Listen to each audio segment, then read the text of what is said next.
जय श्री राम, हर हर महादेव. काशी काशी काशी, गंगा गंगा गंगा, விஸ்வேஸ்வர விஸ்வேஸ்வர விஸ்வநாதா. காஷியில் இருக்கோம். இன்றைக்கி விஷ்ணுபதி புண்ணிய காலம். கூட வந்த யாத்ரிகர் விஷ்ணு பகவான் ஆலயத்துக்கு போகணும்னு சொன்ன காரணத்தினால காஷியில் இருக்கக்கூடிய ராஜ்காட் அப்படிங்கிற ஏரியாவில் இருக்கக்கூடிய விஷ்ணு பகவான் ஆலயத்துக்கு வந்திருக்கோம். ராஜ்காட்டில் இருக்கக்கூடிய ஆதிகேசவ் மந்திருக்கு வந்திருக்கோம். இந்த ஆலயத்தில் விஷ்ணு பகவான் ஸ்ரீதேவி பூதேவி தாயாரோட இருக்கார். இங்கே பாருங்கள், சைடில் நீங்கள் பார்க்கலாம். விஷ்ணுவோட சைடில் இந்த பக்கமும் ஸ்ரீதேவி பூதேவி இருக்காங்க.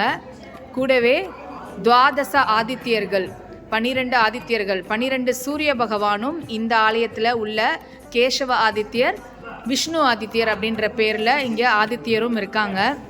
விஷ்ணு பகவான், அதாவது சிவபெருமான் வர்றதுக்கு முன்னாடியே இங்கே விஷ்ணு பகவான் வந்து சிவபெருமான் இங்கே வரணும் அப்படின்னு சொல்லி இங்கே ஓடிட்டுருக்கக்கூடிய இந்த கங்கையில் சிவபெருமான் இங்கே வரணும் அப்படின்னு சொல்லிட்டு இங்கே ஓடிட்டுருக்கக்கூடிய இந்த கங்கையில் விஷ்ணு பகவான் சிவபெருமானை நோக்கி தவம் பண்ணிகிட்டு இருந்தார் அப்படின்னு சொல்லப்படுது. இந்த விஷ்ணு பகவான் சிவபெருமானை நோக்கி பண்ண தவத்தின் காரணமாக சிவபெருமான் இங்கே வந்தார் அப்படின்னும் நம்பப்படுது. நீங்களும் பிரார்த்தனை பண்ணிக்கோங்க. விஷ்ணுபதி புண்ணிய காலத்தில் விஷ்ணு பகவானை, இந்த கங்கையில் இருக்கக்கூடிய விஷ்ணு பகவானை, ராஜ்காட் கங்கையில் இருக்கக்கூடிய விஷ்ணு பகவானை பிரார்த்தனை பண்ணிக்கோங்க. உங்களுக்கும் காஷி வாசம் கிடைக்கட்டும். Her Mahadev, her Mahadev, her Mahadev.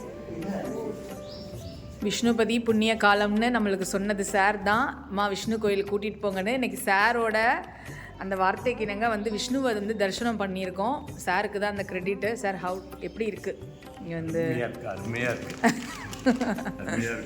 Adikesava Perumal கோவிலில் இருக்கிறோம். சூரிய பகவானோடு இருக்கிறது ரொம்ப விசேஷமாக இருக்குது. அதுவும் மாசி மாத பிறப்பு, விஷ்ணுபதி புண்ணிய காலம், சுக்கிரவாரம், மகாலட்சுமிக்கு உகந்த ஒரு நாளில் இங்கே இருக்கிறது ரொம்ப விசேஷமாக இருக்குது. அது ரொம்ப ஸ்பெஷலாக விருப்பத்தை நிறைவேற்றி கொடுத்துருக்குறாங்க. Thank you sir. அம்மா